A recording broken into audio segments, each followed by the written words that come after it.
Johne's gospel 14th chapter.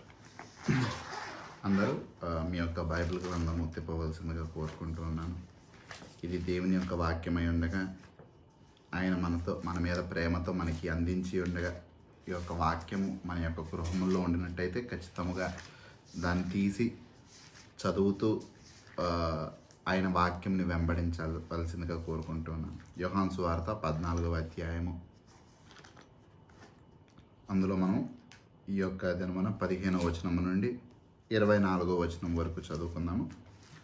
ముందుగా ఇంగ్లీష్లో చదువుతాను, తర్వాత తెలుగులో చదువుతారు. Johne's gospel 14th chapter 15th verse to 24th verse. If you love me, you will keep my commandments, and I will ask the Father, and he will give you another helper to be with you forever, even the Spirit of truth, whom the world cannot receive, because it neither sees him nor knows him. You know him, for he dwells with you and will be in you. I will not leave you as orphans. I will come to you yet a little while, and the world will see me no more. But you will see me. Because I live, you also will live. In that day you will know that I am in my Father, and you in me, and I in you. Whoever has my commandments and keeps them, he it is who loves me. And he who loves me will be loved by my Father, and I will love him and manifest myself to him. Judas, not Iscariot, said to him, Lord, how is it that you will manifest yourself to us and not to the world? Jesus answered him, If anyone loves me, he will keep my word, and my Father will love him, and we will come to him and make our home with him. Whoever does not love me does not keep my words, and the word that you hear is not mine, but the Father's who sent me. ఇదే వాక్యం ఇప్పుడు తెలుగులో ధ్యానించుకుందాం. యోహాన్ 14:15వ అధ్యాయం నుంచి 24 వరకు. మీరు నన్ను ప్రేమించిన ఎడల నా ఆజ్ఞలను గైకొందురు. నేను తండ్రిని వేడుకొందును, మీ యొద్ద ఎల్లప్పుడూ నుంటున్నకై ఆయన వేరొక ఆదరణకర్తను అనగా సత్యస్వరూపియకు ఆత్మను మీకును అనుగ్రహించును. లోకము ఆయనను చూడదు, ఆయనను ఎరుగదు గనుక ఆయనను పొందనేరదు. మీరు ఆయనను ఎరుగుదురు. ఆయన మీతో కూడా నించును, మీలో ఉండును. మిమ్మును అనాథులుగా విడువను, మీ వద్దకు వత్తును. కొంతకాలమైన తరువాత లోకము నన్ను మరి ఎన్నడూనూ చూడదు, అయితే మీరు నన్ను చూతురు. నేను జీవించుచున్నాను కనుక మీరును జీవింతురు. నేను నా తండ్రి యందును మీరు నా యందును నేను మీ యందును ఉన్నామని ఆ దినమున మీరెరుగుదురు. నా ఆజ్ఞలను అంగీకరించి వాటిని గైకొను వాడే నన్ను ప్రేమించువాడు. నన్ను ప్రేమించువాడు నా తండ్రి వలన ప్రేమింపబడును. నేనును వానిని ప్రేమించి వానికి నన్ను కనపరుచుకొందునని చెప్పెను. ఇస్కరియేతు కాని యూదా, ప్రభువా, నీవు లోకమునకు కాక మాకు మాత్రమే నిన్ను నీవు కనపరుచుకొంటేకేమి సంభవించునని అడుగగా, యేసు, ఒకడు నన్ను ప్రేమించిన ఎడల వాడు నా మాట గైకొనును. అప్పుడు నా తండ్రి వానిని ప్రేమించును. మేము వాని యొద్దకు వచ్చి వాని యొద్ద నివాసము చేతుము. నన్ను ప్రేమింపని వాడు నా మాటలు గైకొనడు. మీరు వినుచున్న మాట నా మాట కాదు, నన్ను పంపిన తండ్రిదే. దేవుడి యొక్క వాక్యము దీవించునుగాక. సో ఈ యొక్క సమయంలో ఈ యొక్క వాక్య భాగంలోనికి వెళ్ళిపోయే ముందు ఒక చిన్న ప్రార్థన చేసుకుందాము. మహాగణుడ, మహోన్నతుడ, సర్వోపకారి, సర్వాధికారి, ప్రియమైన తండ్రి, దేవా, ఈ యొక్క సమయంలో దేవా ఇంకొకసారి మేమందరము దేవా నీ యొక్క నామంలో కూడి రావటానికి, తండ్రి నీ యొక్క వాక్యమును ధ్యానించుకోవటానికి, నిన్ను స్తుతించటానికి నువ్వు మాకు ఇచ్చిన అవకాశమును బట్టి నీకు స్తుతులు తండ్రి. దేవా, ఈ యొక్క సమయంలో నీ యొక్క వాక్యముని ధ్యానించుకుంటూ ఉండగా తండ్రి నీ యొక్క వాక్యము మాకు నేర్పిస్తుందయ్యా. వినుట వలన విశ్వాసం అన్నావు తండ్రి. దేవా, ఈ యొక్క వాక్యము వినుచున్న వేళ తండ్రి విశ్వాసము నుండి అధిక విశ్వాసంలోనికి మేము ఎదుగటానికి కృప చూపించుము తండ్రి. మమ్మల్ని నడిపించుము దేవా. కేవలము ఈ యొక్క సువార్త యందు తండ్రి ఆ యొక్క రక్షణకు శక్తి ఉన్నది అని చెప్పి నీ యొక్క వాక్యం తెలుపుతుందయ్యా. మా మధ్యన ఎవరైతే రక్షణ లేక తండ్రి ఇంకా నీ వైపు చూస్తున్నారో, ఆశ కలిగి ఉన్నారో, దప్పిక కలిగి ఉన్నారో తండ్రి, వారి యొక్క దాహము తీర్చుము. దేవా వారు నీ యొక్క సువార్తను గ్రహించుకుని దేవా అటువంటి గొప్ప రక్షణ పాత్రలుగా మారటానికి కృప చూపించము. నీవే మమ్మల్ని నడిపించుము తండ్రి. దేవా దుష్టుడు ఎటువంటి ఆటంకములు కలుగచేయక నాటబడిన విత్తనములు తండ్రి దొంగిలించకుండా కాపాడము. సహాయం చేయమయ్యా తండ్రి. నీవే మమ్మల్ని నడిపించమని అల్పుడినైనా నన్ను జ్ఞాపకం చేసుకో తండ్రి. దేవా నాలో ఎటువంటి మంచి లేదయ్యా, కృప చూపించుము తండ్రి. దేవా నీ యొక్క బిడ్డలకు నీ యొక్క వాక్యముని పరిశుద్ధముగా విశ్వాసంగా అందించడానికి కృప చూపించము తండ్రి. నీవే మమ్మల్ని తోడయుండి నడిపించమని యేసేవారి దివ్యమైన నామంలో ప్రార్థన చేస్తూ వేడుకుంటున్నాం తండ్రి. Amen. Praise the lord everyone. So ఈ యొక్క సంగతులు మనము గత వారం కూడా 15వ వచనం నుండి ఆ యొక్క 17వ వచనం వరకు ధ్యానించుకున్నాము. ఈ యొక్క దినమున మనము 18వ వచనం నుండి ధ్యానించుకుంటూ ఉంటాం. క్లుప్తంగా ఇక్కడ జరుగుతున్నది ఏంటి అన్నది ఒకసారి జ్ఞాపకం చేసుకుందాము. సో 15వ వచనం నుండి 14వ అధ్యాయము అది దేవుడి యొక్క వాగ్దానములతో కూడిన అధ్యాయంగా మనకు కనిపిస్తుంది. ఎందుకు దేవుడి యొక్క సమయంలో వారికి ఎన్నో వాగ్దానములు ఇస్తున్నారు, ఎన్నో గొప్ప ఆసక్తికరమైన వారికి ఆనందాన్ని కలగచేసే వాళ్ళకి ప్రామిసెస్ ఇక్కడ చేస్తూ ఉన్నారు.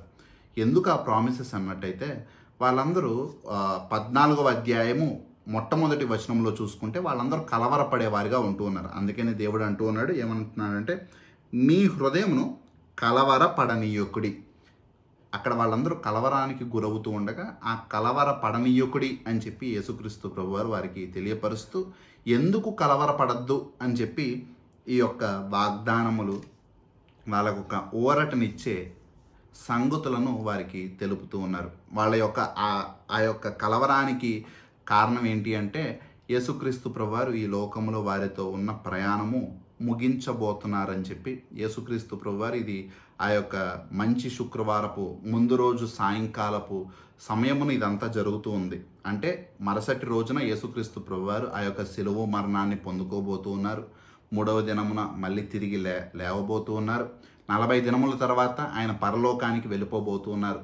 ఈ యొక్క శిష్యులతో ఇక మీదట ఉండరు అని ఆ యొక్క శిష్యుల యొక్క హృదయం ఎంతో కలవరపడుతుంది.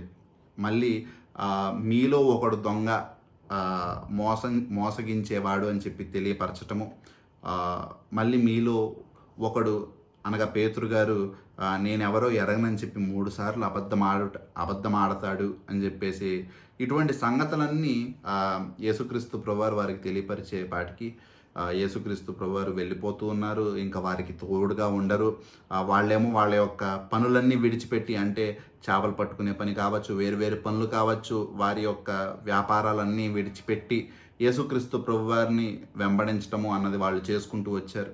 అటువంటిది ఇప్పుడు యేసుక్రీస్తు ప్రభువారు వాళ్ళు ఇంకా సిద్ధమవకుండా వాళ్ళకి ఎన్నో భయాలు ఉంటూ ఉండగా వాళ్ళకి యేసుక్రీస్తు ప్రభువారి యొక్క తోడు కావాల్సి ఉండగా అటువంటి సమయంలో ఆయన వెళ్ళిపోతూ ఉన్నారని చెప్పిన ఆ యొక్క మాట వీళ్ళ యొక్క మోసపూరితమైన ఆ యొక్క బుద్ధిని బట్టి ఆయన ఆ విధంగా సిలువ వేయబడతారని చెప్పేసి ఆ యొక్క సంగతులను బట్టి వారి యొక్క హృదయం ఎంతో కలవరానికి గురైంది. అప్పుడు యేసుక్రీస్తు ప్రభువారు ఆ యొక్క కలవరాన్ని దూరపరిచేవారిగా, వాళ్ళకొక నిరీక్షణని కలిగించేవారిగా, వారికి ఒక ఊరటనిచ్చేవారిగా ఈ యొక్క 14వ అధ్యాయంలో మీరు శ్రమ పొందుట ఖచ్చితముగా జరిగేదే, కానీ మీకు ఎన్నో వాగ్దానములు చేస్తూ ఉన్నాను.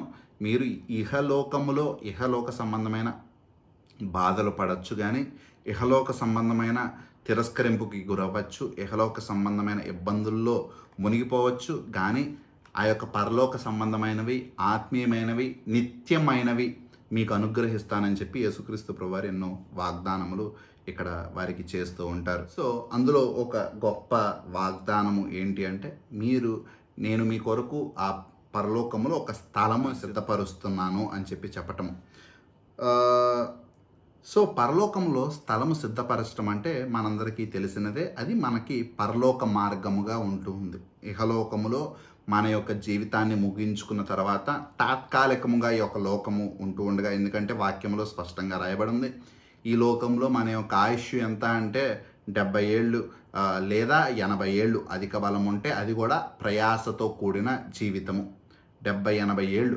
సో ఇది తాత్కాలికమైన కొంతకాలమే, కానీ దేవుడు మనకి ఒక గొప్ప వాగ్దానం చేసి ఉన్నాడు, అది నిత్య రాజ్యము. అంటే అక్కడ 70-80 ఏళ్ళు కాదు, ఎన్ని కోట్ల సంవత్సరాలైనా కానీ లెక్కించలేని అని చెప్పేసి మ్యాథ్స్లో ఒక అంకె ఉండిద్ది. అంటే దాన్ని మనము కొలవలేని, లెక్కించలేనిది.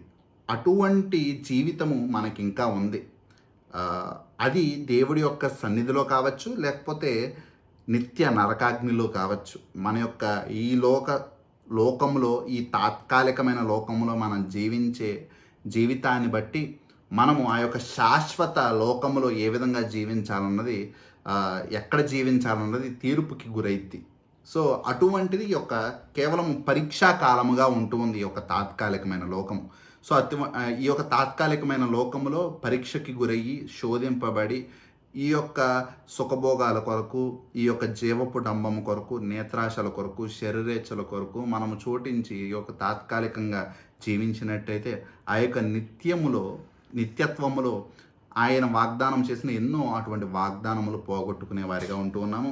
ఇక్కడ శిష్యులు ఇటువంటి శ్రమల గుండగా వెళ్ళటానికి సిద్ధమవుతూ ఉండగా, మీరు శ్రమల గుండగా వెళ్ళినా, మీరు ఇబ్బంది పడినా, మీకు ఆ యొక్క నిత్య రాజ్యములో ఒక స్థానం అన్నది నేను సిద్ధపరుస్తానని చెప్తూ ఉన్నారు. దాని గురించి మనము ఈ దినము 18వ వచనము, యాక్చువల్లీ 17 నుండి ధ్యానించుకుంటాము. ఆ 17వ వచనంలోనికి వెళ్ళే ముందు కొన్ని విషయములు తెలుసుకోవాల్సిన అవసరత మనకు ఉంటుంది. ఆ కొన్ని విషయములు ఏంటి అంటే, పరలోకము గురించి చాలామందికి ఎవరినైనా పరలోకం గురించి అడిగినట్టయితే, పరలోకం ఏ విధంగా ఉండిద్ది, పరలోకములో ఏ విధంగా మనం ఉండబోతున్నాము అంటే జనరల్గా చాలామంది ఒక ఊహ, చాలామంది ఒక ఆలోచన. ఎందుకంటే ఎవరు పరలోకానికి వెళ్ళి చూసినది లేదు, పరలోకంకి వెళ్ళి మేము చూసొచ్చామని చెప్పే వాళ్ళంతయు అసత్యపు మాటలు చెప్పేవారిగా ఉంటున్నారు. ఈ వాక్యములో మనకు ఆల్రెడీ యేసుక్రీస్తు ప్రభువారు తన యొక్క నోటి మాటల్లో మనకి ఆ యొక్క ప్రకటన గ్రంథము 2వ అధ్యాయము 3వ అధ్యాయములో పరలోకం ఏ విధంగా ఉండిద్ది అన్నది స్పష్టంగా చెప్పి ఉన్నారు. కానీ అందరూ మేము పరలోకానికి వెళ్ళి తిరిగి వచ్చాము, పరలోకానికి వెళ్ళిన తర్వాత అక్కడే ఉండాలనుకుంటారు, కానీ ఎవరు తిరిగి రావాలని చెప్పేసి అనుకోరు.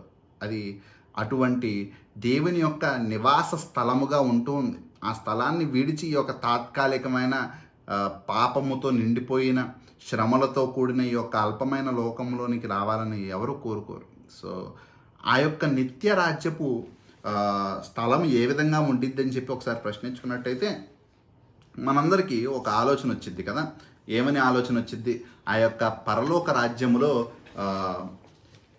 దూత గణములు నిత్యము దేవుణ్ణి పరిశుద్ధుడు పరిశుద్ధుడు పరిశుద్ధుడు అని చెప్పి కొనియాడుతూ ఉంటాయి. ఆ మాటలు ఎక్కడ ఉంటాయి? మనకి యెషయా గ్రంథము 6వ అధ్యాయంలో మనకు ఆ మాటలు రాసి ఉంటాయి. ఏమనంటే అక్కడ దూతగణములు దేవుడి ఎదుట ఉండి, దేవుడి ఎదుట అవి పరిశుద్ధుడు పరిశుద్ధుడు పరిశుద్ధుడు అని చెప్పి కొనియాడుతూ ఉంటాయి. మనం కూడా మన యొక్క ఆలోచన విధానం కూడా మనందరము మరణించిన తర్వాత, దేవుని యొక్క సన్నిధికి వెళ్ళిన తర్వాత పరిశుద్ధుల గుంపులో, ఆ విధంగా ఎంతో పెద్ద సమూహములో మనందరము నిలుచుని ఉండి దేవుణ్ణి పరిశుద్ధుడు పరిశుద్ధుడు పరిశుద్ధుడు అని చెప్పి కొనియాడుతూ ఉంటాము. అంటే ఆ యొక్క పరిశుద్ధుల సమూహంలో మనం ఉంటాము. ఆ పరిశుద్ధుల సమూహము మధ్యన దేవుని యొక్క రాజ్య సింహాసనము ఉండిద్ది అన్నది మన యొక్క ఊహగా ఉంటుంటుంది. సహజంగా చాలామంది క్రైస్తవుల యొక్క ఊహ ఇదే విధంగా ఉంటుంది. మిమ్మల్ని మీరు ఒకసారి ఆలోచించుకున్నట్టయితే మీరు కూడా ఈ విధంగానే ఆలోచించుకుంటూ ఉంటారు. కానీ అక్కడతో ఆ యొక్క పరలోకము అన్నది నిత్యము మనం ఆ విధంగా ఆయన్ని స్తుతిస్తూ ఉండే స్థలము కానే కాదు, ఇంకా దాని గురించిన సంగతులు ఎన్నో మనకి వాక్యంలో చెప్పబడుతూ ఉన్నాయి. అవి ఏంటి అన్నది ఈ రోజున ఒకసారి మనము వాక్యంలోనికి వెళ్ళే ముందు జ్ఞాపకం చేసుకుందాము.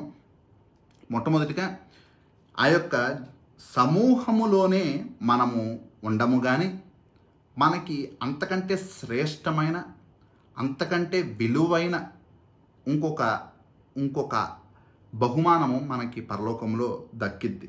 ఆ బహుమానం ఏంటంటే మన యొక్క దేవాతి దేవునితో సమూహములో ఉండి ఆయనతో ఆ యొక్క సహవాసములో ఉండటం కాదు, కానీ వ్యక్తిగతంగా ప్రతి ఒక్కరు, ప్రతి పరిశుద్ధుడు, ప్రతి రక్షింపబడిన వారు, ప్రతి ఒక్క పరిశుద్ధుడు, ఆ యొక్క పరలోకానికి వెళ్ళిన ప్రతి ఒక్కరూ వ్యక్తిగతంగా దేవునితో సహవాసంలో కూడా ఉంటూ ఉంటారు. వ్యక్తిగతంగా, అది కేవలము ఒక గుంపులో కాదు కానీ వ్యక్తిగతంగా దేవునితో వాళ్ళు ఆ యొక్క సంబంధములో ఉండగలిగిన గొప్ప బహుమానం మనందరికీ లభిస్తూ ఉంది. ఆ యొక్క మాటలు మనం చూసినట్టయితే ఒకసారి ప్రకటన గ్రంథము 2వ అధ్యాయము 17వ వచనము తిప్పినట్టయితే, ప్రకటన గ్రంథము 2వ అధ్యాయము 17వ వచనము. సంఘములతో ఆత్మ చెప్పుచున్న మాట చెవిగలవాడు వినుగాక.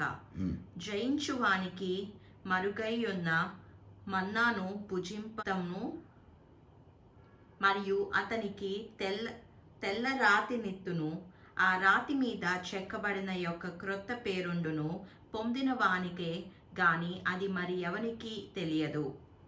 Thank you. సో జయించువానికి అన్న మాట ఇక్కడ రాయబడుతుంది. జయించువానికి అంటే ఈ లోకాన్ని మనము జయించి ఆ యొక్క పరలోకానికి వెళ్ళినప్పుడు ఈ లోకము జయించేదిగా ఉంటుంది. ఈ లోకములో మనము జీవిస్తున్న ఈ యొక్క జీవితం ఏదైతే ఉందో సాదాసీదాగా అందరిలాగా నడిచిపోతున్నట్టయితే ఇదేదో మనము విజయాన్ని పొందుకున్నట్టు కాదు. ఈ లోకంలో ఎన్నో ఒడిదుడుకులు వచ్చినా కానీ దేవుడి యొక్క నామం కొరకు వక్ర మార్గములు వెతకకుండా, పాపములో పడిపోకుండా, ఎన్ని శోధనలు వచ్చినా, ఎంత ఆశ కలిగినా ప్రతిదాన్ని చంపుకుంటూ ఆయన కొరకు జయ జీవితంగా జీవించటమే జయ జీవితం.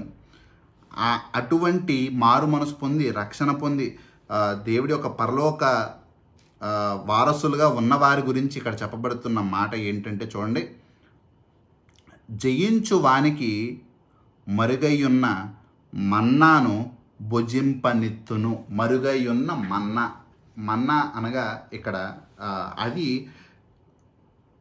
ఆ యొక్క పరలోక వాసులకు ఇస్తాను అని చెప్పేసి దేవుడు చెప్తూ ఉన్నాడు. మరుగైన మన్నా అనగా పాత నిబంధనలో మోషే గారు వాళ్ళు తింటూ ఉన్నారు ఆ యొక్క మన్నాని.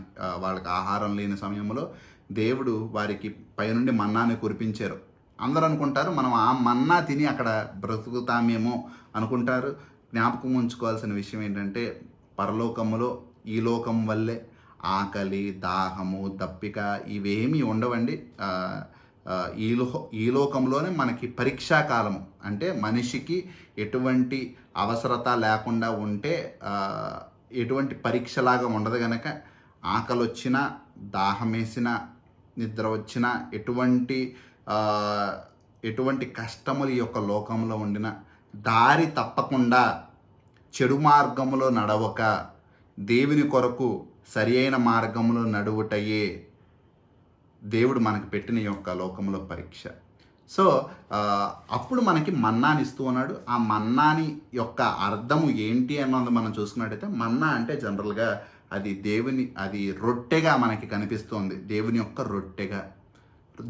రొట్టెగా అంటే యేసుక్రీస్తు ప్రభువారు ఆయన యొక్క మాటల్లో మనకి ఆల్రెడీ యోహాను సువార్త 6వ అధ్యాయంలో చెప్పి ఉన్నారు. ఆ మాటలు చూడండి, 35వ వచనము.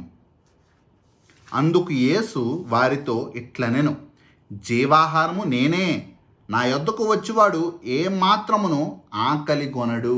జీవాహారముని ఎవరని చెప్తున్నారు? దేవుడే, యేసుక్రీస్తు ప్రభువారే అంట. సో ఆ యొక్క రహస్యమైన మరుగై ఉన్న మన్నా ఎవరు? యేసుక్రీస్తు ప్రభువారు. ఆ యొక్క మరుగై ఉన్న మన్నాను యేసుక్రీస్తు ప్రభువారు మనకి లభిస్తారు అని చెప్పేసి అక్కడ చెప్తూ ఉన్నారు. ఈ విధంగా మనము దేవుణ్ణి ప్రార్థనాపూర్వకంగా మాట్లాడటము, లేదా ఈ విధంగా మనందరం ఎక్కడ 2-3 కూడి ఉన్నారో అక్కడ దేవుడి యొక్క సన్నిధి ఉంటుంది అని చెప్పేసి ఆ యొక్క సన్నిధిలో మనము ఉండటము, ఇదే జరుగుతూ ఉండగా అక్కడ మనం యేసుక్రీస్తు ప్రభువారిని పొందుకునే వారిగా ఉంటూ ఉన్నాము అని చెప్పేసి ఈ యొక్క మాటలో మనకి చెప్పబడుతుంది. దాని తర్వాత మాటలు కూడా చూడండి, ప్రకటన గ్రంథము 2వ అధ్యాయము 28వ వచనము చూడండి. మరియు అతనికి వేకువ చుక్కను ఇచ్చేదను. ఇందాక మన్నా అన్న యేసుక్రీస్తు ప్రభువారిని ఇస్తున్నారని చెప్పి మనం తెలుసుకున్నాము. ఇప్పుడేమో వేకువ చుక్కని అనగా మీరు నమ్ముతారో లేదో కొన్ని విశ్వాసాల్లో నిజముగా మన క్రైస్తవ్యములోనే కొన్ని తెగలు, కొన్ని మూఢ విశ్వాసాలు ఉన్న వాళ్ళు ఉంటూ ఉన్నారు. There are cults in Christianity. నిజము. సో అటువంటి కల్ట్స్లో కొంతమంది ఏం నమ్ముతారంటే అదే మనుషులు తర్వాత దైవత్వాన్ని పొందుకున్న తర్వాత వాళ్ళకంటూ ఒక నక్షత్రము కానీ వాళ్ళకంటూ ఒక ఏలటానికి ఒక ప్లానెట్ని కానీ గ్రహాన్ని కానీ వాళ్ళకి ఇవ్వబడుతుందని చెప్పేసి ఇలాగా ఎన్నో మూఢ విశ్వాసాలతో జీవిస్తూ ఉంటారు. ఎందుకంటే మనుషులకు సహజమైన బుద్ధి ఆశతో గ్రీడీనెస్తో జీవించే వారిగా ఉంటూ ఉన్నారు. అది దేవుడు మెచ్చే స్వభావం కాదు. ఆశపడే ఆశబోతులుగా జీవించే విధానము దేవుడు మెచ్చే విధానం కాదు. మనకి స్పష్టంగా ఆ యొక్క 1 కొరింథీయుల్లో అటువంటి గుణం ఒకటి ఉండకూడదు అని చెప్పేసి మనకి ఆల్రెడీ ఆ యొక్క వాక్య భాగంలో తెలియపరుస్తుంది. గ్రీడీనెస్ అటువంటి విధము మనుషులకు ఉంది కనుక మనుషులు సహజంగా ఏం ఆలోచిస్తారంటే ఈ లోకంలో పడే కష్టానికి వాళ్ళకి పొందే ఆ యొక్క ఫలితం ఏంటంటే రేపు వాళ్ళు ఇంతకంటే సుఖపడే అటువంటి ఒక రాజుల్లాగా పరిపాలించే అటువంటి అవకాశం దొరికిద్ది అన్నదానికి లోకంలో కష్టపడతాం. అది స్వార్థపూరితమైనది, ఆశబోతుగా కనపడే విషయము. సో అది కాదు దీని యొక్క అర్థము. మీరందరూ ఒకసారి ఇదే ప్రకటన గ్రంథంలో 16వ వచనములో వేకువ చుక్క మనకి లభించును అని చెప్పి దేవుడు చెప్తుండగా ఆ వేకువ చుక్క ఎవరో మనకు కనిపిస్తుంది. చూడండి, ప్రకటన గ్రంథము 22వ అధ్యాయము 16వ వచనము. సంఘముల కోసము ఈ సంగతులను గూర్చి మీకు సాక్ష్యం ఇచ్చుటకు యేసు అను నేను నా దూతను పంపియున్నాను. నేను దావీదు వేరు చిగురును సంతానమును ప్రకాశమానమైన వేకువ చుక్కయునై ఉన్నాను. ఆ యొక్క వేకువ చుక్క ఉండిన వారు ఎవరు అంటే యేసుక్రీస్తు ప్రభువారు. ఆయన ప్రకాశమైన వేకువ చుక్కగా ఉంటూ ఉన్నారు. సో ఈ వేకువ చుక్కని మనకి ఇస్తారు అని చెప్పి ఆ యొక్క ప్రకటన గ్రంథము 2వ అధ్యాయంలో చెప్పబడుతుంది. సో మనకి ఎవరిని మనం అక్కడ పొందుకుంటాము? యేసుక్రీస్తు ప్రభువారిని, ఆ యొక్క దేవాతి దేవుణ్ణి మనం పొందుకోబోతూ ఉన్నాము. ఆయనతో ఆ యొక్క వ్యక్తిగత సహవాసములో ఉండబోతున్నాము. గుంపులో దేవుణ్ణి పరిశుద్ధుడు అని చెప్పి కొనియాడతాము. దానితో పాటు ఆయనతో వ్యక్తిగతంగా అటువంటి సహవాసములో ఉండబోతూ ఉన్నాము. అటువంటి వ్యక్తిగతంగా ఆయన్ని కలుసుకోబోతూ ఉన్నాము. అటువంటి వ్యక్తిగతంగా ఆయన్ని కలుసుకునేటప్పుడు ఆయన మనకి మన్నా వాళ్ళే మనం ఆయన్ని పొందుకోబోతూ ఉన్నాము. ఆయన్ని మనం వేకువ చుక్కలాగా పొందుకోబోతున్నాము. అటువంటి గొప్ప దేవుణ్ణి మనము మనుషులుగా అల్పులుగా పొందుకోబోతూ ఉన్నాము. అప్పుడు ఆయన మనల్ని ఏం చేస్తారు అన్నది ఆ యొక్క ప్రకటన గ్రంథం 2వ అధ్యాయము 17వ వచనంలో చూడండి. జయించువానికి మరుగయ్యున్న మన్నాను భుజింప నిత్తును మరియు అతనికి తెల్ల రాతి నిత్తును.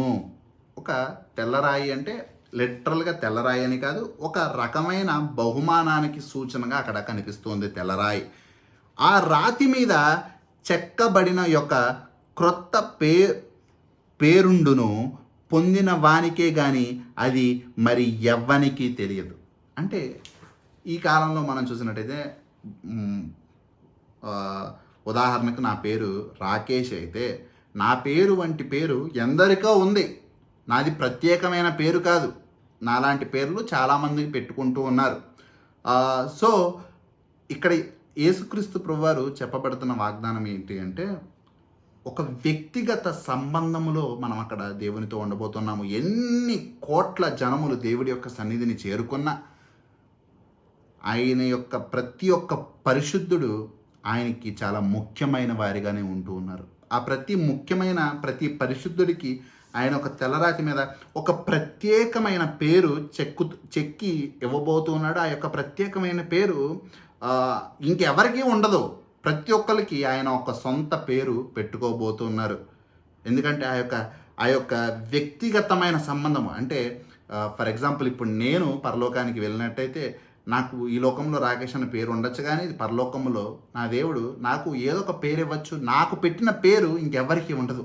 నాకు నా దేవునికి మాత్రమే ఆ యొక్క వ్యక్తిగత సంబంధము అక్కడ ఉండబోతుంది. అటువంటి విధంగా ప్రియులారా, ఈ యొక్క సమయంలో మన మధ్యన ఎవరుండినను ఆ యొక్క పరలోక వాసులుగా, పరలోక కుటుంబముగా, సహోదరులుగా, సహోదరునిలుగా ఆ పరలోకంలో ఎవరు ఉండబోతున్నారో వారందరికీ దేవుడి యొక్క ఆ యొక్క వ్యక్తిగత సహవాసము దొరకబోతుంది. అది చాలా చాలా విలువైనదిగా కనబడుతూ ఉంది. సో ఈ యొక్క సంగతులను మనము జ్ఞాపకం చేసుకుంటూ ఉండగా ఇప్పుడు మనము ఒకసారి 17వ వచనంని ధ్యానించుకుందాం. యోహాను సువార్త 14:17. లోకము ఆయనను చూడదు, ఆయనను ఎరుగదు గనుక ఆయనను పొందనేరదు. మీరు ఆయనను ఎరుగుదురు, ఆయన మీతో కూడా నివసించును, మీలో ఉండును. సో ఇది గత వారం మనం చూసుకుంటూ ఉన్నాము. యేసుక్రీస్తు ప్రభువారు ఈ యొక్క మాటలు వారికి చెప్తూ ఉన్నారు. లోకము అనగా మనం ఇప్పుడు జీవిస్తున్న యొక్క లోకము నిజమా? ఈ యొక్క లోకాన్ని మనం ఎంతగానో ప్రేమిస్తూ ఉంటాం కదా. ఈ లోకాన్ని విడిచిపెట్టాలంటే మన వల్ల కాదు కదా. ఈ లోకంలో జీవించడానికి కావాల్సిన వసతులన్నీ మనము సమకూర్చుకుంటూ ఉంటాం కదా. ఈ లోకంలో బ్రతకటానికి ఎంతో ప్రయాసపడుతూ ఉంటాం కదా. ఈ లోకంలో జనులను మనం మెప్పించడానికి ఎంతో కృషి చేస్తూ ఉంటాం కదా. కానీ వాక్యము మనకి స్పష్టంగా చెప్తున్న మాటలు, లోకము ఆయనను చూడదు, ఆయనను ఎరగదు కనుక ఆయనను పొందనేరదు. లోకము దేవుడు పక్షమున ఉండేది కాదు, లోకము దేవునికి వ్యతిరేకంగా ఉండేది. మనకున్న ప్రశ్న ఏంటి అంటే, మనము ఆ లోకములో సంబంధులుగా జీవిస్తున్నామా, ఆ యొక్క లోకానికి వ్యతిరేకంగా జీవిస్తూ ఉన్నామా? లోకములో ఒకే రకంగా జల్సాలు చేసుకుంటూ జీవిస్తూ ఉంటారు. దేవుడి యొక్క సన్నిధికి సమయాన్ని ఎవరు, దేవుడితో సంబంధంలో ఉండాల్సిన అవసరం లేదు, ఎవరికి జవాబు చెప్పాల్సిన అవసరం లేదు, ఎవరికి లెక్క చెప్పుకోవాల్సిన పని లేదు. ఎవరికి నచ్చిన లోకము మనకి ఇచ్చే స్వేచ్ఛను బట్టి జీవించుకుంటూ వెళ్ళిపోవచ్చు. ఒక పద్ధతి, క్రమము, విధానము అన్నది ఈ లోకానికి లేదు. ఎందుకంటే లోకము పాపములో నిండిపోయి ఉంది. నీతిమంతుడు లేడు, ఒక్కడు లేడు, అందరూ త్రోవ తప్పిపోయి ఉన్నారు. సో ఈ యొక్క లోకంలో ఏ విధంగా మనకి కొన్ని స్వేచ్ఛలు కలిగినాయని చెప్పేసి వాక్యాన్ని మనం చూడకుండా ఆ యొక్క స్వేచ్ఛలు ఉపయోగించుకుంటున్నామని చెప్పి భావిస్తూ ఈ లోకంలో మనం మెప్పు పొందుకోవచ్చు. కానీ దేవుడి యొక్క వాక్యాన్ని మనం తిరస్కరించినప్పుడు ప్రియులారా, మనము ఆ యొక్క లోకంలో ఉన్నవారిగా ఉంటాము, కానీ లోకాన్ని వ్యతిరేకించిన వారిగా, లోకంలో నుండి వేరుపరిచిన వారిగా ఉండము. అది మనము చాలా జాగ్రత్త పడవలసిన విషయము. ప్రియులారా గమనించండి, చాలామంది ఈ లోక పోకడ అనుసరిస్తూ ఉంటారు. ఎందుకంటే ఎక్కువ శాతము జనము ఏదైతే చేస్తూ ఉంటారో, మనం ఎందుకు వ్యతిరేకంగా ఉండాలి, మనం ఎందుకు ప్రత్యేకంగా ఉండాలి, మనం ఎందుకు వారిలో నుండి వెలివేయబడిన వారిగా ఉండాలి, వారి వలె మనం చేద్దాం కదా.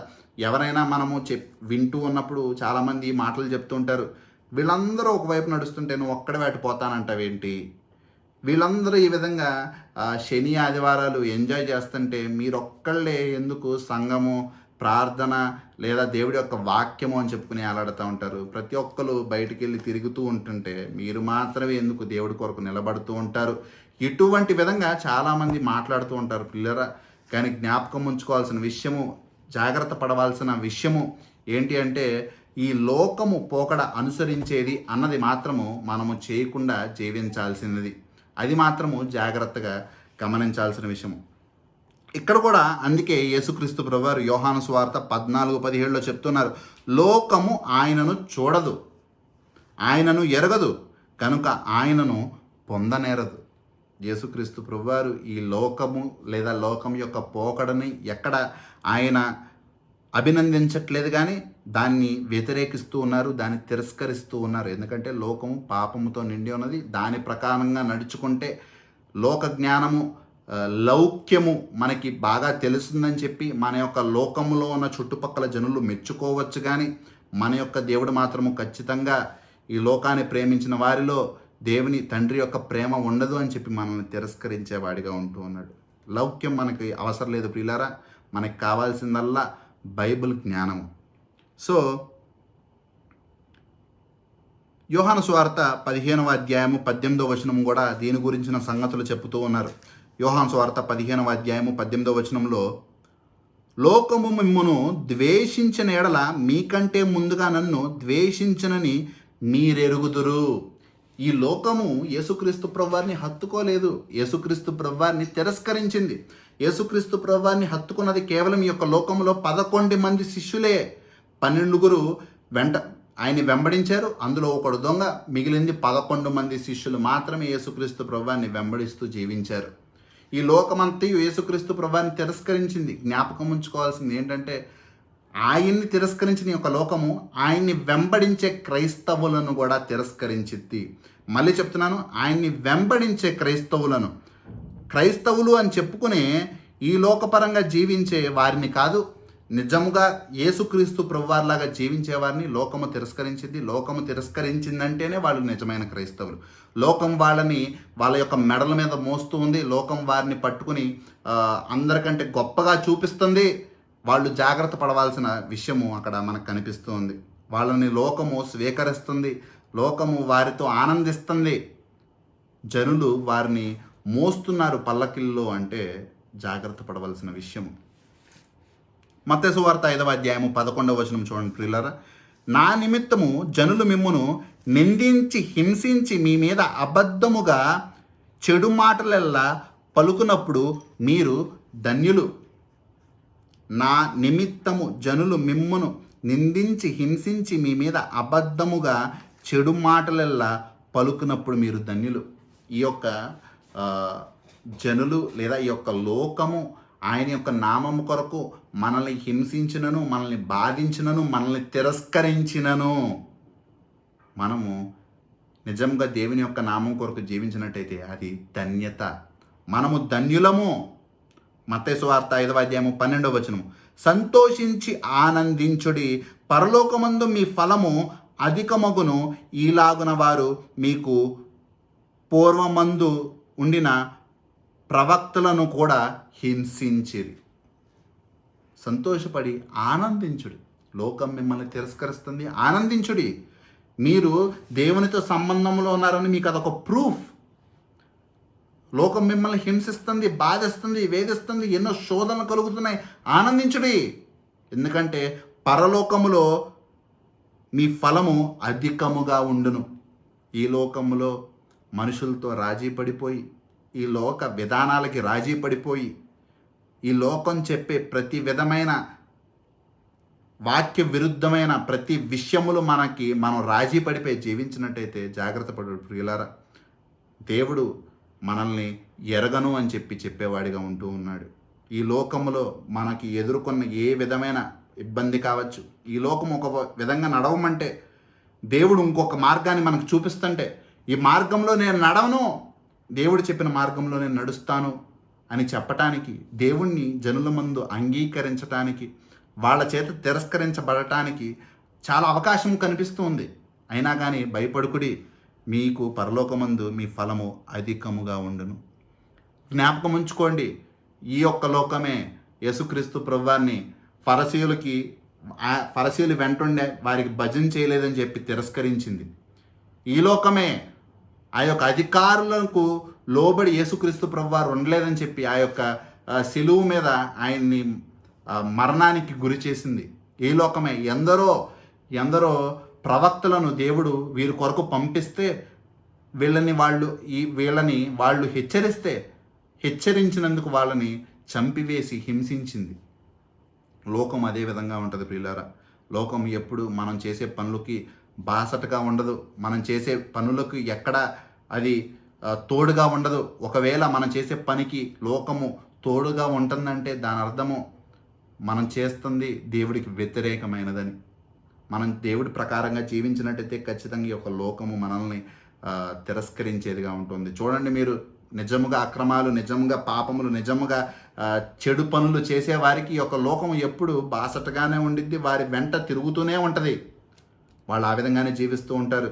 కానీ వాళ్ళ యొక్క పాదములు జారిపోయే స్థలముల్లో ఉన్నాయని చెప్పేసి కీర్తనకారుడు మనకి చెప్తూ ఉంటాడు. వారి యొక్క పాదములు ఈ లోకంలో వాళ్ళు సంతోషంగా జీవించినట్టే ఉండిద్ది, ఈ లోకమంతా వాళ్ళని వెంబడించినట్టే ఉండిద్ది. కానీ వాళ్ళ యొక్క పాదములు మాత్రము జారిపోయే స్థలములో నిలువబెట్టి ఉన్నాయంట. నిజంగా దేవుడి కొరకు, దేవుని యొక్క నామం కొరకు హింసించబడటం కూడా ఎంతో ధన్యత ప్రియులారా. నిజంగా ఒకరు మనల్ని ద్వేషించిన దేవుడి యొక్క నామం కొరకు, అంటే మనం వారికి ఏదో హాని తలపెట్టామని కాదు, వారికి మంచి బోధించిన, వారికి మంచి చెప్పిన, వారిని మంచి వైపు తీసుకుని పోవటానికి ప్రయత్నించిన వారు మనల్ని తిరస్కరించినట్టయితే మనము వారికి హాని తలపెట్టాల్సిన అవసరం లేదు. వారిని తిరిగి మనం ఒక మాట అనాల్సిన పని లేదు. వారిని కొట్టాల్సిన పని అసలుకే లేదు. మనం వారికి మంచి చేయాలని ప్రయత్నించిన, దేవుడి పరంగా జీవించడానికి మనం ప్రయత్నించిన, అవతల వాళ్ళు మనల్ని తిరస్కరించినట్టయితే, అవతల వాళ్ళు మనల్ని ద్వేషించినట్టయితే, అది మన యొక్క కుటుంబమే కావచ్చు, మన యొక్క స్నేహితులే కావచ్చు, మన యొక్క ఇరుగు పొరుగు వారే కావచ్చు, మన యొక్క పనిచేసే స్థలంలో కావచ్చు, దేవుడి నామం కొరకు మనం జీవించినప్పుడు అవతల వాళ్ళు మనం తిరస్కరించినట్టయితే ఆనందించుడి, పరలోకంలో మన యొక్క ఫలము అధికముగా ఉండబోతుంది. యోహాను సువార్త 14:18 మిమ్మును అనాథులుగా విడువను, మీ యొద్దకు వత్తును. కొంతకాలమైన తరువాత లోకము నన్ను మరి ఎన్నడూనూ చూడదు. 19 అయితే మీరు నన్ను చూతురు, నేను జీవించుచున్నాను గనుక మీరును జీవింతురు. ఇక్కడ యేసుక్రీస్తు ప్రభువారు వారికి ఒక వాగ్దానం ఇస్తున్నారు కదా. యేసుక్రీస్తు ప్రభువారు వారికి ఆయన యొక్క పునరుద్ధానం గురించి అక్కడ తెలియపరుస్తున్నారు. మిమ్మును అనాథులుగా విడువను, మీ యొద్దకు వత్తును, కొంతకాలమైన తరువాత లోకము నన్ను మరి ఎన్నడూనూ చూడదు. లోకము ఆయనని చూడదు. లోకములో ఉన్నవారు దేవుణ్ణి చూడలేరు. లోకం పోకడనుసరించేవారు దేవునికి విరోధులు. ఇది మాత్రము మర్చిపోకండి ప్రియులారా. ఈ యొక్క సమయము, ఆరాధన సమయం అయిపోయిన తర్వాత కూడా దయచేసి ఈ యొక్క మాటలు హృదయములో భద్రపరచుకోండి. జీవితంలో మీకు చాలా ఉపయోగపడిద్ది. దేవునికి దగ్గర చేసే మాటలు కష్టంగానే ఉండొచ్చు. మన యొక్క పై అధికారులు మనల్ని పాపం చేయమని చెప్పి ప్రోత్సహించవచ్చు. మన యొక్క చుట్టుపక్కన వారు, మన యొక్క కుటుంబ సభ్యులు పాపంలోనికి నడిపించవచ్చు. కానీ వీరందరినీ తిరస్కరించి దేవుడి కొరకు నిలబడటము చాలా కష్టతరమైన, ఇప్పటికిప్పుడు అది అసాధ్యమైన, మెల్లగా దేవుడే సహాయం చేసేవాడిగా ఉంటూ ఉన్నాడు. దేవుడే మనల్ని ఆ విధంగా నియమించేవాడిగా ఉంటున్నాడు. లోకము దేవుణ్ణి చూడదు. అయితే మీరు నన్ను చూతురు. ఈ లోకములో వెర్రివాళ్ళగా గుర్తించబడి, లోకము చేత తిరస్కరించబడి, వాళ్ళ పిచ్చోళ్ళు బైబిల్ పట్టుకుని తిరుగుతూ ఉంటారు. దేవుడు వాక్యం అంటూ బ్రతుకుతూ ఉంటారు. దేవుడు దేవుడు అంటూ ఉంటారు. ఏసయ్య ఏసయ్య అంటారు. వారికి భక్తి ఎక్కువ. ఈ విధంగా వెర్రివాళ్ళగా బ్రతికి లోకం ఈ విధంగా ఇప్పుడు ఇలాగే నడుస్తుందండి, ఈ విధంగానే జీవించాలండి, మీరేంటండి ఇలా ఉన్నారు, ఏ కాలంలో జీవిస్తున్నారండి, ఇలాగ భావించి ఎవరైతే ఉన్నారో, మీరు నన్ను చూతురు, నేను జీవించుచున్నాను గనుక మీరు నన్ను చూతురు. యేసుక్రీస్తు ప్రభువారు మరణించి అక్కడే ముగిసిపోలేదు కదా. యేసుక్రీస్తు ప్రభువారు మరణించారు, 3వ దినాన్ని తిరిగి లేచారు, 40 దినముల తర్వాత పరలోకానికి ఎత్తించారు, మన కొరకు స్థలం సిద్ధపరుస్తున్నారు, మనల్ని కూడా అక్కడికి తీసుకోబోతున్నారు, ఆయనతో మనకి వ్యక్తిగతంగా కలుసుకోబోతున్నాము, ఆయన మనకి నామాన్ని ఇవ్వబోతూ ఉన్నాడు. It's eternal, infinite. అంటే దానికి ఒక కొంతకాలము, కొద్ది సమయము అన్నది లేదు. It's infinite, it's eternal. తర్వాత చూడండి 14:20 నేను నా తండ్రి యందు, మీరు నా యందు, నేను మీ యందు ఉన్నామని ఆ దినమున మీరెరుగుదురు. 21 నా ఆజ్ఞలు అంగీకరించి వాటిని గైకొన్నవాడు నన్ను ప్రేమించువాడు నా తండ్రి వలన ప్రేమింపబడును, నేను వాణ్ణి ప్రేమించి వానికి నన్ను కనపరుచుకుందునని చెప్పాను. యేసుక్రీస్తు ప్రభువారు ఇక్కడ మళ్ళీ మళ్ళీ మళ్ళీ మళ్ళీ అదే మాట చెప్తూ ఉన్నారు. చూసుకోండి, ఇందాక మనం అనుకున్నాము, దేవుడిని మనం పరలోకంలో కలుసుకుంటే మనకి ఏం లభించిద్ది, ఆయన మనల్ని కనపరుచుకుంటారు అని చెప్పేసి చెప్తూ ఉన్నారు. ఆయన ఒక బహుమానంగా మనకి ఇవ్వబోతూ ఉన్నాడు, ఆయన కనపరుచుకోబోతున్నాడు, ఒక మన్నా వలె మనకి ఇవ్వబోతున్నాడు, ఒక morning star, bright and morning star వల్లే ఆయన మనకి ఇవ్వబోతూ ఉన్నాడు, ఆయన మనకి ఇవ్వబోతూ ఉన్నాడు. సో ఇక్కడ కూడా అదే చెప్తూ ఉన్నారు. కానీ దానికి ఒక కండిషన్ ఉంది.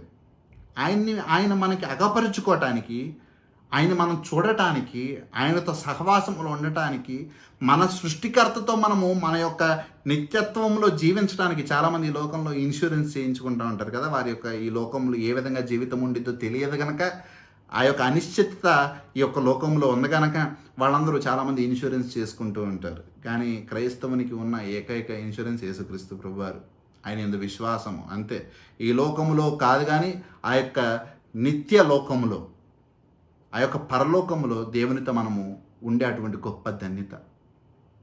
ఇక్కడ ఏ విధంగా జీవితాన్ని సుఖమయం చేసుకోవటానికి ఈ లోకములో ఎన్నో ఆలోచనలు చేసేవారికి ఆ యొక్క తాత్కాలికమైన లోకం గురించి ఇంత ఆలోచించినప్పుడు ఆ యొక్క నిత్య రాజ్యం గురించి ఇంకెంత ఆలోచించాల్సిన అవసరం ఉంది ప్రియులారా. ఇది కేవలం కొద్ది సమయము. అక్కడ సమయం అన్నది ఇంకా లేదు, ఇంకా నిత్యత్వము ఆయన దగ్గర బ్రతుకుతూ ఉండాలి. ఇక్కడ ఈ కొంతకాలంలో ఆనందంగా జీవించడానికి ఎన్నో ఇన్వెస్ట్మెంట్లు, ఎన్నో ఆలోచనలు చేస్తూ ఉంటారు, ఎంతో ప్రయాసపడుతూ ఉంటారు. కానీ ఆ యొక్క నిత్య రాజ్యంలో జీవించడానికి ఇన్వెస్ట్మెంట్ ఏమీ లేదు, సున్నా. కేవలం యేసుక్రీస్తు ప్రభువారి యందు విశ్వాసం ఉంచి ఆయన నామం కొరకు ఈ లోకంలో పరిశుద్ధంగా జీవించుట.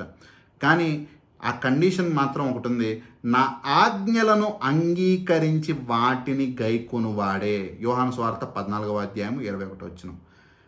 నా ఆజ్ఞలను అంగీకరించి వాటిని గైకొనువాడే నన్ను ప్రేమించువాడు. నేను ప్రేమిస్తున్నానండి యేసుక్రీస్తు ప్రభువారిని, చాలా ప్రేమిస్తున్నానండి, నా హృదయపూర్వకంగా ప్రేమిస్తున్నానండి.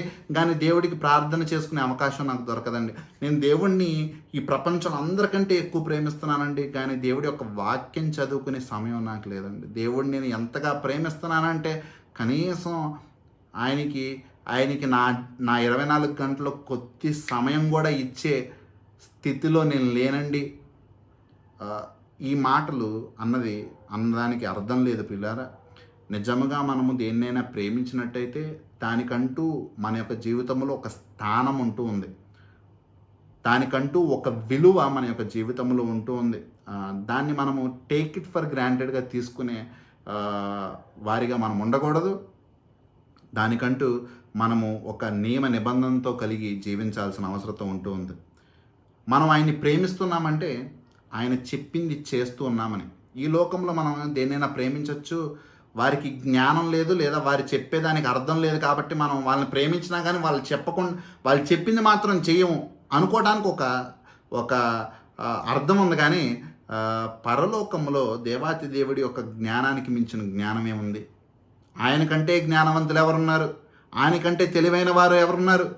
ఈ లోకంలో సొలొమోను మహారాజు వంటి అటువంటి జ్ఞానవంతుడికి జ్ఞానాన్ని ప్రసాదించినటువంటి ఆమ్నిషియంట్ గాడ్కి అన్న గొప్పవారు ఎవరున్నారు? అయినటువంటి గొప్ప దేవుడిగా ఆయన ఉంటూ ఉండగా ఆయన మాటలతో నేను చెప్పినట్టు చెయ్యుడి, అప్పుడే మీరు నన్ను ప్రేమించినట్టు అని చెప్తూ ఉండగా మనం ప్రేమిస్తున్నాం కానీ ఆయన చెప్పినట్టు చేయం. మనం ప్రేమిస్తున్నాం కానీ అసలు ఆయన ఏం చెప్పాడో చూడం. మనం ప్రేమిస్తున్నాం కానీ అది ఎలా చేయాలో మనకి తెలియదు, చేసే ఉద్దేశం లేదు అన్నట్టు బ్రతికితే ఈ దినమైన జాగ్రత్త పడి మనల్ని మనం సరిచేసుకుని మన తోటి వారిని సరిచేసి ఆయన్ని ప్రేమిస్తున్నామని మాటల్లోనే కాదు, మనం ఆయన యొక్క వాక్యముని వెంబడించే క్రియల్లో కూడా చూపించాల్సిన అవసరము ఈ దినమైన ఉంటూ ఉంది ప్రియులారా. మనకి సమయం ఉంది. దేవుడు ఈ దినం మనల్ని హెచ్చరిస్తూ ఉన్నాడు, మనకు ఇంకొక అవకాశం ఇచ్చాడు. దేవుడు ఆలస్యం అయిపోయింది, ఇంకా సమయం లేదు అనేది మన యొక్క మరణము రోజునే. ఈ రోజైనా పశ్చాత్తాపడి, దేవా నీవు నన్ను ప్రేమించావు, నేను నిన్ను ప్రేమించానని చెప్తున్నాను, నువ్వు చెప్పినట్టు బ్రతుకుతాను, నీ వాక్యం ఏ విధంగా చెప్తే ఆ విధంగా జీవిస్తాను, ఈ లోకం వైపు నిలబడను, నీ వైపు నిలబడతాను, నేను ఓడిపోయినా పర్లేదు, నువ్వు గెలవాలి దేవా అని జీవించే వారిగా మనం ఉన్నట్టయితే నిజంగా ఆ యొక్క ధన్యత మనం పొందుకోబోతూ ఉన్నాం. ఆ యొక్క యోహాను సువార్త 14:22 చదువుదాం. ఇస్కరియోతు కాని యూదా, ప్రభువా నీవు లోకమునకు కాక మాకు మాత్రమే నిన్ను నీవు కొనుటకేమి సంభవించునని అడుగగా. ఇక్కడ ఇస్కరియోతు కాని యోధ అంటే అప్పుడే యోధా ఇస్కరియోతు ఆల్రెడీ ఆ యొక్క సమూహాన్ని విడిచిపెట్టి వెళ్ళిపోయాడు. ఈయన పేరు కూడా యోధానే. యేసుక్రీస్తు ప్రభువారు పరలోకంలో ఇస్తా అన్నారు ప్రత్యేకమైన పేర్లు అందరికీ, ఇహలోకంలో కాదు కదా. సో చెప్పే కదా ఇందాక, ఎంతోమంది ఒకే పేరు కలిగి ఉన్నారు.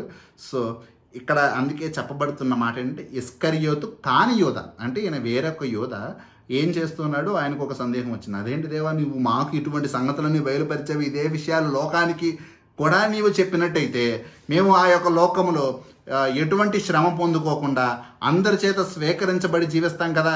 ఇప్పుడు నువ్వు మాకు ఇవన్నీ బయలుపరిచావు, మేము నువ్వు చెప్పినట్టు జీవించాలి.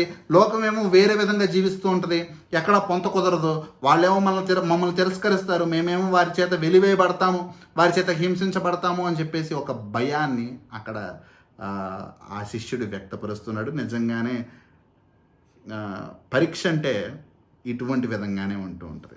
పరీక్ష అంటే సులువుగా ఉండదు కదా. ఆ యొక్క పరలోక రాజ్యపు వారసులుగా జీవించడం అంటే సృష్టికర్త సృజించిన ఆ యొక్క సృష్టిని జయించటం అంటే మరి ఎంత కష్టతరంగా ఉండిద్ది. ఈ లోకంలో మనం రాసే అల్పమైన ఆ యొక్క పరీక్షలకే మనం ఎంతో బాధ వేదన చెందుతూ ఉంటే ఆ యొక్క నిత్య రాజ్యంలోనికి ఆ యొక్క పరీక్ష ఎంత కష్టంగా ఉంటూ ఉంటుంది. ఎన్ని ఏళ్ళు ప్రిపేర్ అవుతూ ఉంటారు ఈ లోకంలో. ఆ యొక్క నీట్ ఎగ్జాములు కానీ ఎటువంటి ఎగ్జాములకైనా, ఐఏఎస్ ఎగ్జాములకైనా, యూపీఎస్సీ ఎగ్జాములకైనా, లేకపోతే విదేశాల కొరకు ఆ యొక్క జిఆర్ఈ టోఫెల్ ఎగ్జాములకైనా ఎటువంటి కష్టతరంగా వాళ్ళు ప్రిపేర్ అవుతూ ఉంటారు. మరి పరలోకానికి వెళ్ళే ఆ యొక్క పరీక్షలో ఎటువంటి విధంగా మనం ఉండాలి ప్రియులారా, అది జ్ఞాపకం చేసుకొనుడి. సో దాని తర్వాత 23వ వచనము చూడండి. యేసు, ఒకడు నన్ను ప్రేమించిన ఎడల వాడు నా మాట గాయకొనును, అప్పుడు నా తండ్రి వానిని ప్రేమించును, మేము వాని యొద్దకు వచ్చి వాని యొద్ద నివాసము చేతుము. 24 కూడా చదవము. నన్ను ప్రేమింపని వాడు నా మాటలు గాయకొనడు. మీరు వినుచున్న మాట నా మాట కాదు, నన్ను పంపిన తండ్రిదే. ఇంకోసారి ఇందాక నుంచి మళ్ళీ మళ్ళీ మళ్ళీ మళ్ళీ వింటూ ఉన్నాం ప్రియులారా.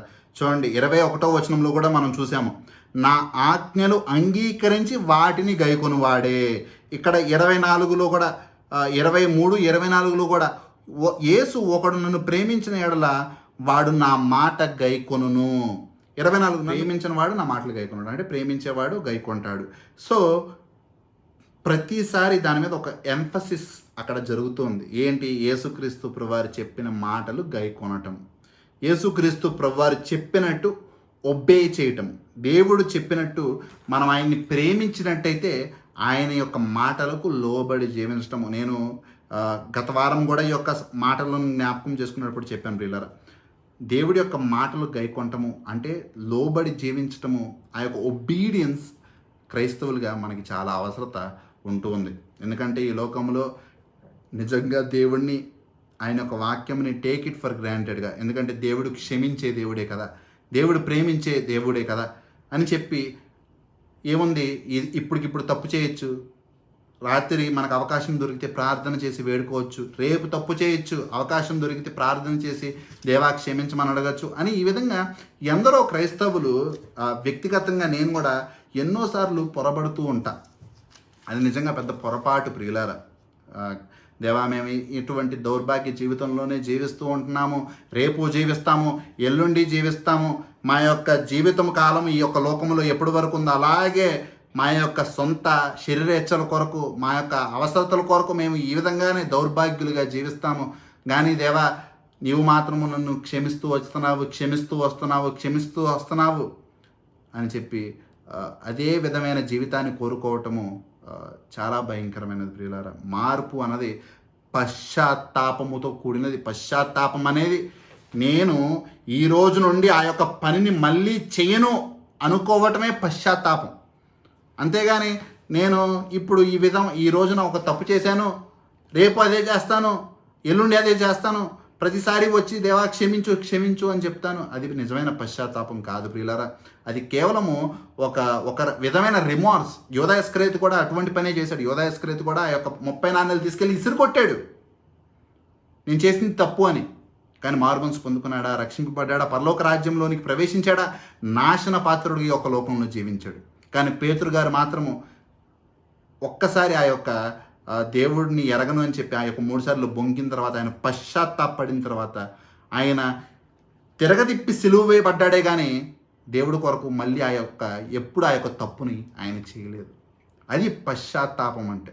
పశ్చాత్తాపం అంటే ఈరోజు తప్పు చేశాను, దేవా సారీ, మళ్ళీ రేపు తప్పు చేసి దేవా సారీ, ఎల్లుండి దేవా సారీ. నన్ను క్షమించే దేవుడు తండ్రి, ప్రేమించే దేవుడు దేవా, ఆయన ప్రేమించే దేవుడే. మరి మనము నీవు నిజంగా ప్రేమించినట్టయితే లోబడి జీవించుడి. అది కష్టంగా ఉండొచ్చు, శరీరాన్ని చంపుకోవాల్సిన అవసరం ఉండొచ్చు, శరీరేచ్ఛలన్నీ నలగొట్టుకునే అవసరత ఉండొచ్చు, శరీరాన్ని నలగొట్టుకునే అవసరత చాలా ఉండొచ్చు. బట్ స్టిల్ నిజమైన పశ్చాత్తాపం క్షమాపణకి దారితీసిద్ది.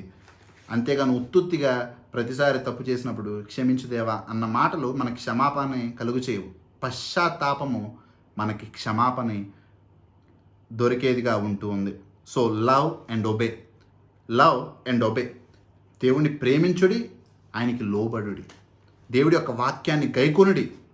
అది ఎంత కష్టతరంగా ఉన్నా లోబడుడి. ఒకసారి యేసుక్రీస్తు ప్రభువారు మాట్లాడుతూ ఉంటారు. లూకా సువార్త 6వ అధ్యాయం 46వ వచనంలో అంటారు, నేను చెప్పు మాటల ప్రకారము మీరు చేయక ప్రభువా ప్రభువా అని నన్ను పిలుచుట ఎందుకు?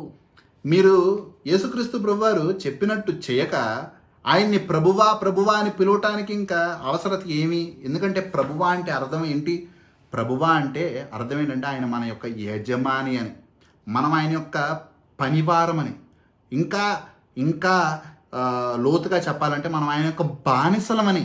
ఈ లోకంలో పాపానికి బానిసలుగా ఉన్న మనల్ని దేవుడు ఆ యొక్క రక్తాన్ని వెలగా చెల్లించి ఆయన మనల్ని ఆయన యొక్క సొత్తుగా చేసుకుని ఉన్నాడు. ఇంకా మనము ఈ లోకానికి సొత్తు కాదు, ఈ లోకం చెప్పినట్టు నడవాల్సిన అవసరం లేదు.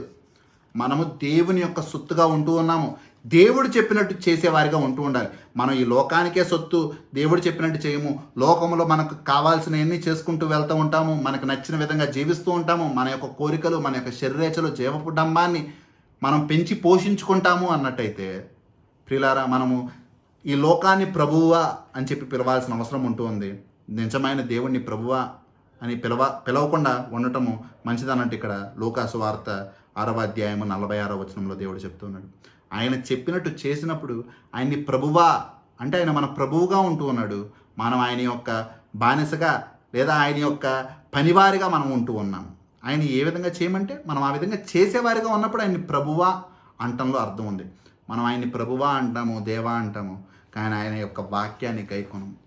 మనకి నచ్చింది చేసుకుంటూ వెళ్తూ ఉంటాము, అదే సత్యం, అదే నిజం అనుకుంటాము. వాక్యములో ఒక్క క్షణాన్ని కూడా మనము వాక్యములో వెతికి మనం చేసేది ఎంతవరకు రైటు అని చెప్పి పరిశీలించుకునే వారిగా మనం ఉంటూ ఉండము. ఈ దినమైన సమయం అయిపోలేదు పిల్లారా. దేవుడు ప్రేమించేవాడిగా ఉంటున్నాడు, నిజంగా క్షమించేవాడిగా ఉంటూ ఉన్నాడు. కానీ పశ్చాత్తాపముతో మనము ఆయన ఎదుట వచ్చి ఆ యొక్క వాక్యమందు పరిశీలించుకుని మనల్ని మనం ఆయన ఎదుట సాగిలపడినప్పుడు ఆయన నిజముగా మనల్ని క్షమించి అంగీకరించేవాడిగా ఉంటూ ఉన్నాడు. సో ఇక్కడతో ముగించుకుందాము, ఇంకా ప్రార్థన చేసుకుని ఈ యొక్క ఆరాధన సమయాన్ని కూడా ముగించుకుందాము. Let's all close and pray. అందరూ కళ్ళు మూసుకున్నట్టయితే ప్రార్థన చేసుకుందాము. మా ప్రియ పరలోకపు తండ్రి, దేవా నీ యొక్క ఘనమైన నామానికి వందనములు తండ్రి, మీకే వేలాది స్తుతులు స్తోత్రములు తండ్రి. దేవా యొక్క దినము మాతో వాక్యముతో మాట్లాడిన దాన్ని బట్టి మీకు వేలాది వందనములయ్యా తండ్రి. దేవా నిజముగా ఈ యొక్క లోకంలో నిన్ను ప్రేమిస్తున్నామని చెప్తూ ఉంటాము, కానీ తండ్రి దేవా నీవు చెప్పినట్టు మేము చేయమయ్యా తండ్రి. బలహీనులుగా ఉంటూ ఉన్నాము, దుష్టుడి యొక్క తండ్రి ఆ యొక్క కుయుక్తులకి లోబడుతూ ఉంటాము తండ్రి. ఈ యొక్క అంధకారంలో బ్రతుకుతూ ఉన్నాము, సహాయం చేయండి తండ్రి. దేవా నీవే మాకు సహాయం చేయగలిగిన వాడువు, నీవే మా రక్షకుడువు, మా యొక్క మెస్సయ్యవు, మా క్రీస్తు, మా రాజువు తండ్రి. దేవా ఎవరైతే అటువంటి పాపపు సంఖ్యలలో ఆ యొక్క బానిస జీవితంలో ఈ లోకం పోకడలో బ్రతుకుతూ ఉన్నారో సహాయం చేయండి తండ్రి. దేవా నీవే వారికి అటువంటి విడుదలను దయచేయము దేవా తండ్రి. నీవు వారి కొరకు రక్తం కార్చి ఉండగా దేవా ఆ యొక్క రక్తానికి తండ్రి విలువ చేకూరుస్తూ దేవా నీ యొక్క నామం కొరకు ఈ యొక్క లోకంలో నిజముగా ప్రేమించి నీ యొక్క వాక్యాన్ని గైకొనటానికి సహాయం చేయండి దేవా తండ్రి. ఆ యొక్క వాక్యముతో మాతో వ్యక్తిగతంగా అందరితో మాట్లాడము దేవా. ఎంత మంచి వాగ్దానములు చేసి ఉన్నావు దేవా. పరలోకములో అటువంటి వ్యక్తిగత సహవాసాన్ని మాకు అందిస్తానన్నావు తండ్రి. మాకు వ్యక్తిగతంగా నీవు ఒక పేరు పెట్టుకుంటానన్నావయ్యా తండ్రి. నీతో అటువంటి సహవాసములు ఉండుట, మా యొక్క సృష్టికర్తతో సృష్టిగా తండ్రి వ్యక్తిగతమైన సహవాసములో ఉండుట ఎంతటి మధురము తండ్రి. అటువంటి ధన్యతను మాకు ఇస్తానన్నావయ్యా తండ్రి. దాని కొరకు తండ్రి ఈ యొక్క పరీక్షలో మేము తండ్రి ఉత్తీర్ణము పొందుకునేలాగన తండ్రి, ఈ యొక్క పరీక్ష కొరకు మేము సిద్ధపడులాగన, ఈ లోకంలో ఎన్ని శోధనలు నీ యొక్క నామం కొరకు మేము పొందుకున్నను మేము ఆనందించులాగన, సంతోషించులాగన, పరలోకములో మా యొక్క తండ్రి ఫలము తండ్రి అధికముగా ఉండలాగా ఈ లోకంలో జీవించడానికి సహాయం చేయండి అయ్యా. తండ్రి ఈ లోకంతో రాజీ పడక, తండ్రి దుష్టుడు ఈ లోకాన్ని ఏలుతుండగా దేవా ఈ లోకంలో పడి చెడి జీవించక మాకు శక్తిని అనుగ్రహించము తండ్రి. ఈ యొక్క నామం కొరకు అటువంటి జీవించే ధైర్యాన్ని కల్పించము దేవా. లోకములో అందరి తరహా తండ్రి ఆ లోకం పోకడ అనుసరించుకుని వారి వలె జీవించకుండా తండ్రి ఒక మాదిరి జీవితాన్ని, ఒక ప్రత్యేకమైన జీవితాన్ని మాకు అనుగ్రహించము తండ్రి. నీవే నడిపించము దేవా. వ్యక్తిగతంగా ప్రతి ఒక్క కుటుంబాన్ని జ్ఞాపకం చేసుకోము దేవా. తండ్రి ప్రతి ఒక్క జీవితములు తండ్రి నీవు జ్ఞాపకం చేసుకోము తండ్రి. దేవా నీ యొక్క నామం కొరకు, నీ యొక్క నామం మహిమార్థమై ప్రతి ఒక్కరు నీ యొక్క పోలికలో మారలాగన తండ్రి, నిన్ను పోలి యొక్క లోకంలో జీవించలాగన సహాయం చేయండి తండ్రి. దుష్టత్వము తండ్రి ప్రతి అణువు తండ్రి ప్రతి ఒక్కరి నుండి పోవులాగన దేవా యొక్క పరిశుద్ధతలోనికి ఎదుగులాగన, విశ్వాసం నుండి అధిక విశ్వాసంలోనికి ఎదిగి తండ్రి అటువంటి గొప్ప రాజ్యపు వారసులుగా ఈ లోకంలో జీవించడానికి కృప చూపించమని, ఇంకా మారు మనసు లేక రక్షణ లేక నీ వైపు చూస్తూ ఉన్న అటువంటి తండ్రి దాహము కలిగిన దప్పికొని ఉన్న అటువంటి జీవితములకు తండ్రి వారి యొక్క దాహం తీర్చుము దేవా. వారి యొక్క హృదయమును తట్టుము తండ్రి. రాతి హృదయములు కరిగించుము తండ్రి. మాంసపు హృదయములు వారికి దయచేసి ఆ యొక్క పరిశుద్ధ జలముతో తండ్రి వారి మీద జల్లించి దేవా వారిని తండ్రి పవిత్రపరచమని, నీవే వారిని నడిపించుకొనమని మా యొక్క జీవితములన్నీ నీ యొక్క పాదముల దగ్గర పెట్టుచు ఈ యొక్క ప్రార్థన రానున్న మా యొక్క యేసుక్రీస్తు ప్రభువారి యొక్క దివ్యమైన నామంలో చేస్తూ వేడుకుంటూ ఉన్నాం తండ్రి. ఆమెన్. తండ్రి యొక్క ప్రేమయో, కుమారుని యొక్క కృపయో, పరిశుద్ధాత్మ యొక్క అన్యోన్య సహవాసము ఇప్పుడెల్లప్పుడు నిరంతరము మనకి తోడుగా ఉండును గాక. ఆమెన్.